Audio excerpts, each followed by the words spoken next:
آپ کے گھر والے چونکہ جادو ٹونے اور ٹوٹکے میں اور عاملوں میں لگے رہتے ہیں، اس لیے گھر میں پریشانی آ رہی ہیں. جب تک گھر کا ہر فرد ان عاملوں اور روحانی ٹوپی ڈراموں سے توبہ نہیں کرے گا اس وقت تک گھر کے حالات ٹھیک نہیں ہوں گے. گھر میں ایک آدمی کا کسی ٹوپی ڈرامے سے تعلق ہو گیا نا، مجھے روحانی عامل کہتے بھی عجیب سا لگ رہا ہوتا ہے. اتنا عزت رسپیکٹ کیوں دوں میں؟ ایسا لگ رہا ہے نا کہ جیسے آپ مرزا غلام احمد قادیانی کو کہہ رہے ہو کہ محترم قادیانی. ابے موت سمجھتے ہو؟ پورا گھر لپیٹ میں آئے گا اور پھر پورا خاندان لپیٹ میں آئے گا. ایک خاتون کا فون آیا کہ مجھے گھر میں طبیعت خراب ہوتی تھی، میں کسی روحانی عامل کے پاس گئی، اس نے کہا تم، اور کسی مفتی کے پاس گئی، دیوبندی مفتی تھے وہ، انہوں نے کہا کہ یہ تمہارے اوپر یہ کیا ہوا ہے تو فلانا کیا ہوا ہے. تو میں نے علاج کرانا شروع کیا، میں ٹھیک ہو گئی، لیکن میری سانس اب پتہ نہیں ایک ایک فٹ اچھلتی ہے بستر پہ جب اس کی طبیعت خراب ہوتی ہے نا. تو اب میں ان کو لے کے جا رہی ہوں. میں نے کہا آپ کی سانس کے ٹھیک ہوتے ہی سسر 2-2 فٹ اچھلیں گے انشاءاللہ. حقیقت ابھی سسر سکون سے اس لیے بیٹھ رہے ہیں کہ اچھل کون رہی ہے؟ سانس اچھل رہی ہے، وہ ٹینشن میں ہے. جیسے ہی وہ سکون میں آئی تو ٹینشن پارسل کرے گی وہ. پھر سسر کیا کریں گے؟ وہ اچھلیں گے 4-4 فٹ. سسر کے ٹھیک ہونے سے پہلے گھر میں کوئی اور پھر خاندان کا 6-6 فٹ اچھلے گا. میں نے کہا اب آپ اپنا خاندانی نام رکھ لیں اچھل کودوی. لوگوں کے نام ہوتے ہیں نا بھائی، نام ہوتے ہیں نا خاندانی نام. تو اب یہ اچھل کود قیامت تک کے لیے آپ کے خاندان میں چلے گی، کیونکہ آپ کا تعلق ہو گیا روحانی عامل سے، جن چڑیل بھوت اتارنے والے سے. اب زندگی بھر کے لیے ان جھمیلوں میں، آپ نے دیکھا ہوگا کچھ لوگوں کے انگوٹھے پہ دھاگا بندھا ہوا ہے، کچھ کے یہاں بندھا ہوا ہے، یہاں کچھ باندھا ہوا ہے، ادھر کچھ باندھا گیا ہے. وہ فلیتے پلیتے زندگی بھر کی ان کی کیا ہے؟ ٹینشن. وہ فلیتے نکلتے بھی نہیں ہیں. اصل میں لفظ ہے فتیلہ. فتیل کہتے ہیں دھاگے کو نا، یہ بڑا مہذب لفظ ہے. تو ہمارے حضرت اس کو بگاڑ کے پڑھتے تھے فلیتا، تاکہ اس کی نفرت لوگوں کے دل میں بیٹھے. فتیل نہیں کہتے تھے، فلیتا. پھر حضرت نے اس کو بنا دیا پلیتا. کہ اس کی جتنی انسلٹ کرو اتنا اچھا. تو فلیتے پلیتے بندے ہوئے ہوتے ہیں، یہاں دھاگا ایک، ادھر دھاگا ایک، ادھر نکالو پتہ نہیں، ادھر کوئی تعویذ، ادھر دھاگے. پھر وہ یہ جو آدمی ایک دفعہ ان چکروں میں پڑا، زندگی اس کی ہمیشہ کے لیے ہوئی برباد.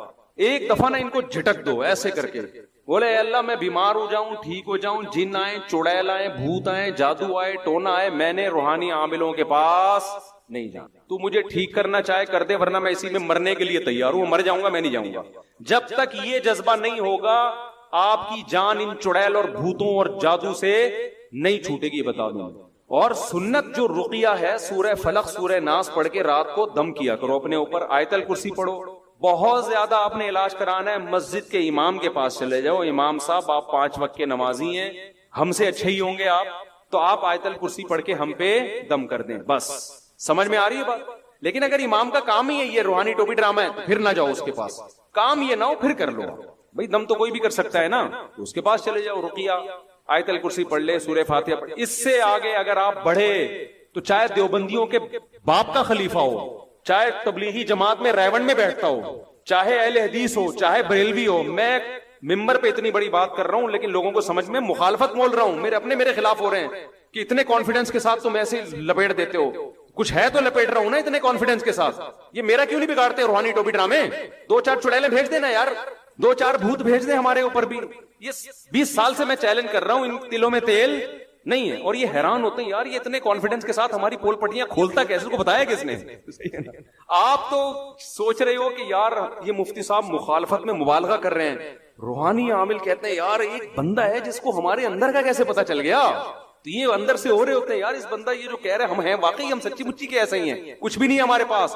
کہتے ہیں نا علوم ہے علوم، جس کے پاس کوئی علم نہیں ہوتا نا اس کو علوم کہا جاتا ہے. علوم کے سمندر، اس کا مطلب کچھ بھی نہیں ہے. پتہ نہیں کیا علوم ہے، کدھر بیٹھ کے تو نے کون سی یونیورسٹی میں کون سا سلیبس کہاں سے سینہ بسینہ چلا ہے. ٹوپی ڈرامہ A to Z فضول.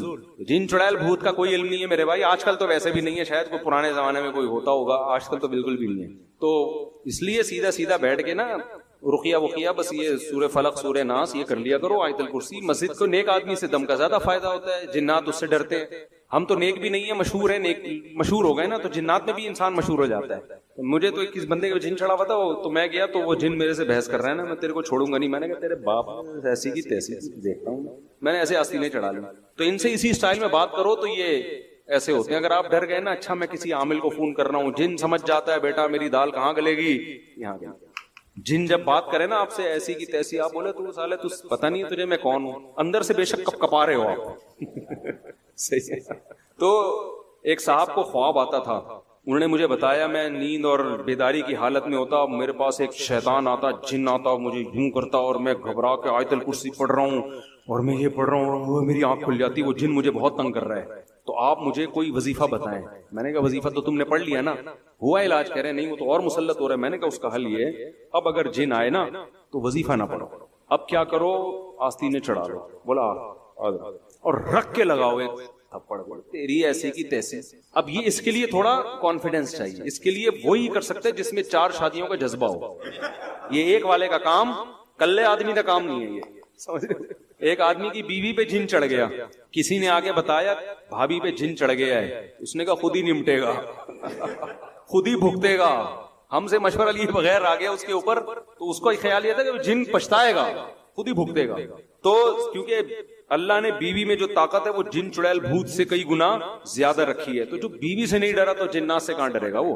تو کبھی بھی ایسا ہونا کوئی چڑیل بھوت کوئی رکھ کے لگاؤ تھپڑ, وہ دفع ہو یہاں سے, وہ بھاگ جائے گا اور آئندہ کبھی بھی نہیں آئے گا. تو ان صاحب کو میں نے کہا بھائی نا, تو آپ نے کیا کرنا ہے, یہ دماغ میں تو نیند میں تو یاد نہیں رہتی باتیں, لیکن آپ نے کیا کرنا ہے, آپ نے رکھ کے لگانا ایک تھپڑ. تو وہ کہہ رہے میں نے جب یہ فیصلہ کر کے سویا تو آیا ہی نہیں اس کے بعد سے یہ انسان کے نا اپنی تخیلاتی دنیا میں بہت کچھ ہو رہا ہوتا ہے. تو اور یہ مخصوص لوگوں کو ہی جن چڑیل بھوت نظر آتے ہیں, ہر آدمی کو نہیں آتا جنہوں نے مسلط کیا ہوا ہے اپنے اوپر. تو اس لیے ان چیزوں سے بالکل, اور اگر کوئی واقعی ہو رہا ہے تو سورہ فلق ہے, سورہ ناس ہے. ہمارے نبی کا علاج سورہ فلق سورہ ناس سے ہو گیا, تو ہم اور آپ کس چیز کی مولی ہیں بھائی؟ تو علاج کرو, سورہ فاتحہ آیت الکرسی پڑھ لو, انہی چیزوں سے. پھر بھی ٹھیک نہیں ہوتے تو صبر کرو, بس صبر کے علاوہ کوئی آپشن نہیں ہے. نفسیاتی زیادہ تر 99% نفسیاتی بیماریاں ہوتی ہیں, نفسیاتی ڈاکٹر کو دکھاؤ. اگلا سوال بھی اسی قسم کا ہے کہ جی وہ یہ بھی کسی نے پوچھا آپ عاملوں کے خلاف ہیں. ہمارے اس خلاصہ سنا رہا ہوں, ہمارے ایک بندہ بیمار تھا, ہم عامل کے پاس لے گئے, واقعی ٹھیک ہو گیا. تو آپ تو کہتے ہو ٹھیک نہیں ہوتے, تو ٹھیک ہو جاتے ہیں دوبارہ ہو جائے گا, ٹھیک نہیں ہوتے. یہ کیا ہو جائے گا, دوبارہ گڑبڑ ہو جائے گی. یہ وقتی طور پر ہی ہو رہا ہوتا ہے. یہ ٹھیک ہو گیا تو کسی دوسرے کو ہو جائے گا, پھر کسی تیسرے کو ہو جائے گا. یہ زندگی بھر کے لیے ایک ٹینشن. اور بعض دفعہ کچھ بیماری نہیں ہوتی, ایک نفسیاتی ہوتا ہے کہ مجھے دم کیا تو اب میں, وہ مریض اپنی کانفیڈنس کی بیس پہ ٹھیک ہو رہا ہوتا ہے, اس میں اس عامل کا دخل نہیں ہوتا. ایسے بھی کیسز ہیں کہ کسی عامل سے علاج کرایا, واقعی سچی مچی میں ٹھیک ہو گیا, وہ اس کے عامل کا دخل نہیں ہے. پیشنٹ کے دماغ میں ایک بات ہوتی ہے کہ میرا علاج ہو رہا ہے, اس نفسیاتی اثر کی وجہ سے پیشنٹ کیا ہو جاتا ہے ٹھیک. ہمارے حضرت نے یہ تجربہ کیا, ہمارے حضرت نے کسی کو علاج بتایا جن چڑیل بھوت کا نا, علاج یہ بتایا کہ یہ تسبیح لو اور 10 منٹ تک یہ والا ذکر کرو. اب جب تسبیح سے کرنا ہے تو 10 منٹ کا کیا مطلب ہے بھائی؟ ابے تسبیح تو گننے کے لیے ہوتی ہے نا, 200 دفعہ کرایا 10 منٹ, لیکن پکڑائی کیا تسبیح. حضرت نے فرمایا یہ نفسیاتی کھیل ہے. اگر میں ایسے ہی کہہ دیتا نا 10 منٹ بیٹھ کے یہ دعا پڑھو, تو وہ ماحول نہیں بنتا. اس کے ہاتھ میں تسبیح ہے بھائی, تسبیح پہ گھما رہا ہوں میں, تو وہ تصور سے ٹھیک ہو جائے گا. تو یہ نفسیاتی ٹوٹکے ہوتے ہیں, اس طرح سے تو بندہ ٹھیک ہو جاتا ہے. تو یہ عامل لوگ بھی یہ کر رہے ہوتے ہیں, تو ان کے پاس لے جاؤ, وہ کسی کے پاس بھی لے جاؤ. کیا خواتین کا چوڑی پہننا فرض ہے؟ لڑکیوں کا چوڑی پہننا کیسے فرض یا مستحب؟ کیونکہ جماعت میں جو عورتیں آتی ہیں ان کا کہنا ہے کہ جو لڑکیاں چوڑی نہیں پہنتی ان کے ہاتھ کا کھانا پینا جائز نہیں. احمد صاحب ممبئی سے.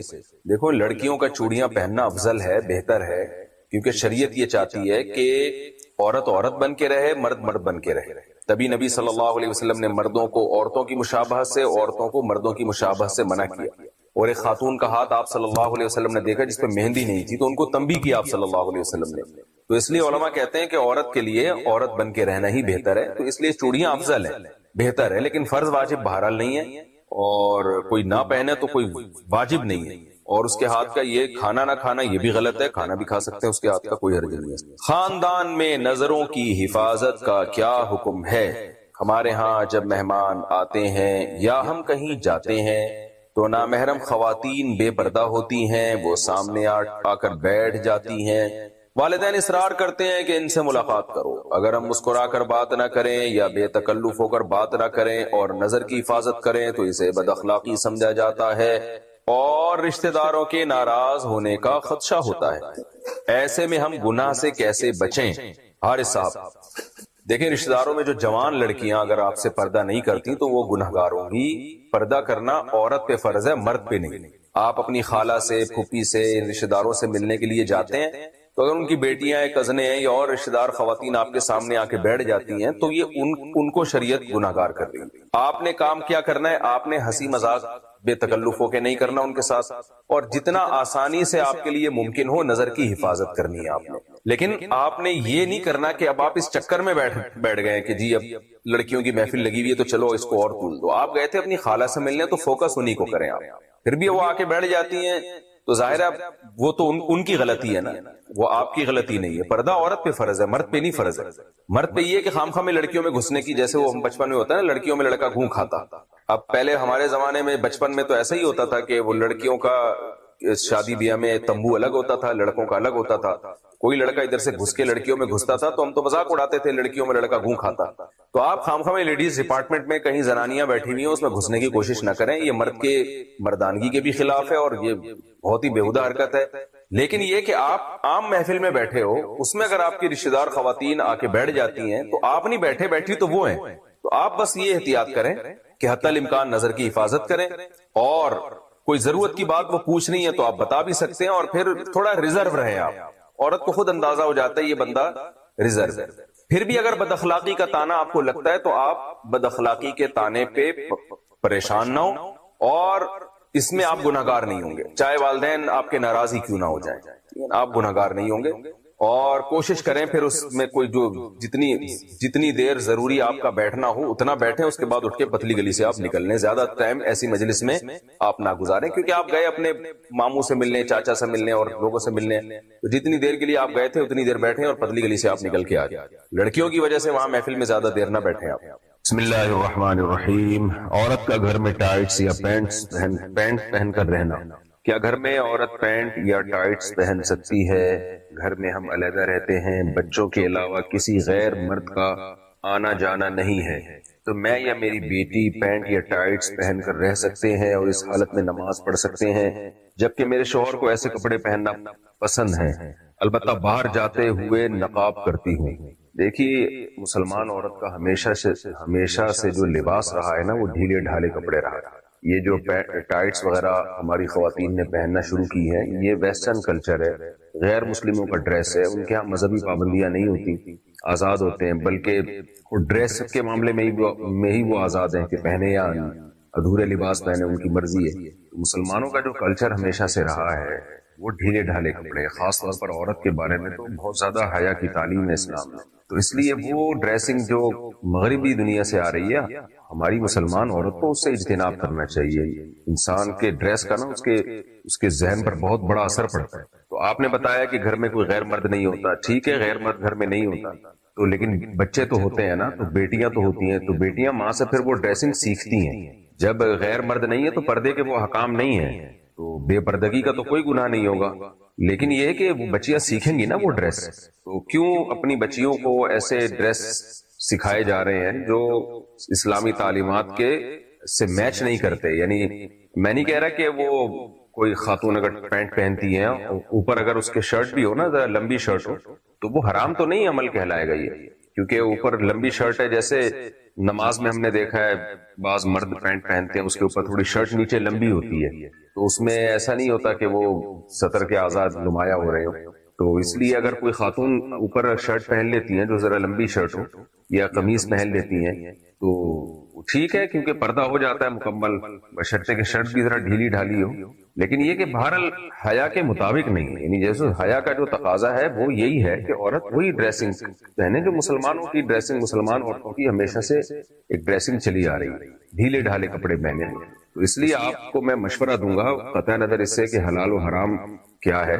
گنجائش تو دی جا سکتی ہے، اگر میں نے بتایا جیسے پینٹ کے اوپر ایک کرتا پہن لے خاتون، تھوڑا سا لمبا کرتا ہو تو گنجائش تو ہے، لیکن ایسی ڈریسنگ کو فروغ نہیں دینا چاہیے. اور خاص طور پہ اپنے بچوں کو حیا سکھانی چاہیے، بیٹیوں کو. حیا ختم ہونے سے بڑے مسائل کھڑے ہو جاتے ہیں فیوچر میں. تو اس لیے میں آپ کو یہی دوں گا کہ شریعت کی روشنی میں ترغیب اسی کی ہے کہ آپ ایسا ڈریس نہ پہنیں. رہا مسئلہ یہ کہ شوہر کو ایسی ڈریسنگ پسند ہے تو ٹھیک ہے، شوہر میاں بیوی کا جو پرسنل معاملات ہوتے ہیں تو وہ بند کمرے میں ہی ہونے چاہیے. بچوں کے سامنے ایسا ڈریس پہننا وہ بہرحال مناسب نہیں ہے. اگر بچے بھی گھر میں نہ ہوتے، آپ بالکل اکیلی ہوتی ہیں، میاں ہوتے، تو پھر تو ظاہر ہے میاں بیوی کا تو کوئی پردہ ہی اللہ نے نہیں رکھا، وہ تو جو مرضی لباس پہنے. ان کی مرضی ہے، لیکن یہ کہ اس طرح جب بچے گھر میں موجود ہیں، بیٹیاں گھر میں موجود ہیں، تو پھر ایسے لباس سے احتراز کرنے چاہیے جو حیا کے خلاف ہو، یا حیا کے خلاف تو نہ ہو لیکن حیا کے معیار پر پورا نہ اترتا ہو. تو اس طرح کے لباس سے عورت کو، مسلمان عورت کو اوائڈ کرنا چاہیے، پرہیز کرنا چاہیے. کلچر کی ایسی کی تیسی ہو گئی، تو جہاں کلچر ہوتے ہیں وہاں کبھی تکبر ہوتا ہے، کبھی شوگر ہوتا ہے. اور جب تک مثال نہیں دیں گے بات سمجھ میں آتی نہیں. دیکھو ایک آدمی کے پاس لینڈ کروزر ہے، بے شمار دولت ہے، اور کالر اوپر کر کے گھوم رہا ہے، تکبر آ گیا نا اس میں. تو ایک غریب آدمی کہہ رہا ہے جس کے پاس کھانے کو روٹی نہیں ہے، رکشا بھی نہیں ہے، وہ کہہ رہا ہے میرے اندر تکبر نہیں ہے، الحمدللہ، غرور تکبر میں نے کبھی بھی نہیں کیا. اور اس کو دیکھو، اس کے کالر اوپر کر کے گھوم رہا ہوتا ہے، تکبر ہے. تو لوگ کیا کہیں گے، تیرے پاس تکبر کے لیے ہے کیا؟ اس جیسی دولت ہوتی پھر تکبر نہ کرتا، ہم سلوٹ کرتے یار. تو گوروں کے پاس کچھ سسٹم ہی نہیں ہے، کوئی خاندان بچے ہی نہیں ہے، کوئی روایات بچے، سارے ایک جیسے اسکولوں میں پڑھتے ہیں، سارے ایک جیسے لا کو فالو کر رہے ہوتے ہیں، کوئی خاندانی روایات ہی نہیں ہے کہ ہماری پرمپرا ہے کہ بھائی بہنوں کو کھلاتے ہیں، شوہر بیویوں کو کھلاتے ہیں. ہوتا ہے نا ہماری، تو ہماری خاندانی روایات ہیں، ہم ابا کی خدمت کرتے ہیں، ہمارے یہاں چاچا اور ابا جو ہے نا سب ایک ہی جیسے سمجھے جاتے ہیں، اور بھائی کا بھی وہی احترام ہے، بڑے بھائی کا. یہ تو روایات ہوتی ہیں، تو پھر تکبر بھی آتا ہے، کبھی شکر آتا ہے، کبھی تکبر آتا ہے. عربوں کا تو ایک روایات ہے بھائی، ایک مذہب ہے، خاندان ہے، اس میں جو نیک لوگ ہیں وہ شکر ادا کرتے ہیں، جو بگڑے ہوئے ہیں وہ تکبر میں آ جاتے ہیں. عربوں میں سارے متکبر بھی نہیں ہوتے، بہت سے متواضع بھی ہوتے ہیں. تو گورے کی مثال نہ کمپیئر نہیں کیا کرو ان چیزوں میں، ان کی بیچاروں کے پاس کلچر بلچر ہے ہی نہیں. اب گوروں میں میاں بیوی میں بھی بہت کم جھگڑے ہوتے ہیں، پتہ ہے آپ کو، ہوتے ہی نہیں. جھگڑے کی کوئی چیز ہے ہی نہیں کم بختوں کے پاس. نہ گورے نے گیس کا بل دینا ہے، نہ بجلی کا بل دینا ہے، نہ بیوی کو چائے پلانی ہے اس نے اپنے خرچے پہ، نہ اس نے بچوں کی، بچے ہی نہیں ہے تو بچوں کی ٹینشن کہاں سے ہو گئی. تو گھر میں سکون نہیں ہوگا میرے بھائی، کوئی ٹینشن نہیں ہے، کسی قسم کا کوئی ریلیشن ہی نہیں ہے. اچھا لوگ کہتے ہیں جب نہیں ہے ٹینشن تو پھر ہم بھی وہی بھائی لائف کیوں نہیں لے کر آئے، ہم بھی ٹینشن ختم کریں. او بھائی یہ خود بہت بڑی ٹینشن ہے کہ آپ کی محبتیں ہی ختم ہو گئی ہیں جو سکون کا ذریعہ بنتی. محبتیں سکون کا ذریعہ بنتی ہیں، ریلیشن سکون کا ذریعہ بنتا ہے. کچھ اس کے تھوڑے تھوڑے سائیڈ افیکٹ بھی ہوتے ہیں، انہوں نے سائیڈ افیکٹ ختم کرنے کے چکر میں ریلیشن ہی ختم کر کے، یہ خود ایک بہت بڑی ٹینشن. اس کی مثال ایسے ہے، ایک آدمی کھانا کھاتا ہے، اس کو پھر نیند آتی ہے، کہتا ہے یار فریش نہیں رہتا میرا دماغ کیونکہ میں کھانا کھاتا ہوں نا، اور پھر مجھے بیت الخلا بھی جانا پڑتا ہے، کبھی کبھار قبض بھی ہو جاتا ہے، کھانا ہی چھوڑ دو. تو قبض کی ٹینشن بھی ختم، جو بار بار نیند آ رہی تھی وہ ٹینشن بھی ختم. لیکن یہ کم ٹینشن ہے کھانا نہ کھانا، جو ہر وقت ایک ٹینشن رہے گی، ایک کھانے کی ضرورت رہے گی. 10 ٹینشنوں سے آپ نے اپنے آپ کو بچا کے ایک اتنی بڑی ٹینشن میں ڈال دیا کہ وہ تمام ٹینشنوں پہ حاوی ہے. انگریز کی زندگی ٹینشن فری ہے، لیکن کیوں ٹینشن فری ہے؟ اس لیے کہ ریلیشن اور محبتیں ختم. یہ خود ایک بہت بڑی ٹینشن ہے، کیونکہ انسان کو اللہ نے انڈیویجول نہیں بنایا رہنے کے لیے.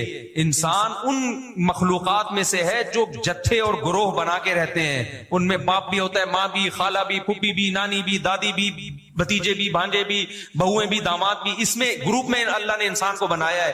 تبھی تو اللہ نے انسان کی نیچر بیان کی ہے، فَجَعَلَهُ نَسَبًا وَسِحْرًا. ہم نے تمہیں پانی سے بنایا اور ددیال اور ننیال والا بنایا، ہم نے تمہیں سسرال والا بنایا. تو یہ خدا نے بنایا ہے. اب جو ددیال ننیال سسرال والا نہیں ہوگا تو نیچر سے ہٹ گیا نا، وہ تو نیچر سے ہٹ کے سکون ملے گا یا یہ بے سکونی کی طرف جائے گا؟ وہ کیا ہو گیا بھائی جان؟ تو نیچرل لائف تھوڑی رہی ہے اس کی. پھر وہ تو ایک انسان ہے بس، نہ اس کا کوئی ریلیشن ہی نہیں ہے، کوئی قربانی کا جذبہ ہی نہیں دوسرے کے لیے. تو انگریز کی میاں بیوی سے کس بات کی لڑائی ہو؟ ہاتھ ہوتی پھر بھی ہے، کمال کی بات یہ لڑنے کے لیے کچھ بھی نہیں ہے، پھر کس بات پہ لڑ رہے ہو یار؟ ہمارے ہاں لڑائی ہو تو سمجھ میں آتا ہے، وجہ اس کی ہے کہ ریلیشن ہے، اور صرف خالی پیلی کی آئی لو یو نہیں ہے، بلا وجہ کا ریلیشن. گورے بھی ویلنٹائن ڈے پہ اپنی محبوبہ کو پھول پیش کرتے ہیں. ہماری یہاں خواتین کو شکایت ہوتی ہے میرا میاں پھول نہیں پیش کر رہا. بھائی اس کو اپنی محبت کے ثبوت کے لیے پھولوں کی ضرورت بولو نہیں. وہ اس سے زیادہ ایک ویلڈ ثبوت پیش کر رہا ہے، بہت ہی اسٹرانگ ثبوت پیش کر رہا ہے کہ تم میری سچی مچی میں وائف ہو. اس کا ثبوت یہ تھا اس نے مہر، اس نے گھر کا انتظام کیا. گیس بجلی کا بل کون دے رہا ہے؟ تمہارا. پھر وہ ابیوزو لینگویج آ جائے گی، بیگم کو کہتے تمہارا باپ دے رہا ہے، لیکن یہ بالکل مناسب نہیں ہے اس اسٹائل میں بات کرنا. بچے پریگننسی کے پہلے دن سے لے کے بچے کی ولادت اور جب تک بڑا نہیں ہو جاتا ساری ٹینشن کون اٹھا رہا ہے؟ باپ اٹھا رہا ہے. آخری دن حتیٰ کہ بیٹیوں کی شادی کے بعد کی ٹینشن بھی اٹھا رہا ہے وہ کہ داماد صحیح سلوک کر رہا ہے کہ نہیں کر رہا. اور کیا ثبوت چاہیے بھائی؟ گورے کے پاس یہ تمام چیزیں نہیں، لہذا وہ لڑتے نہیں ہیں. ویلنٹائن ڈے پہ اپنی وائف یا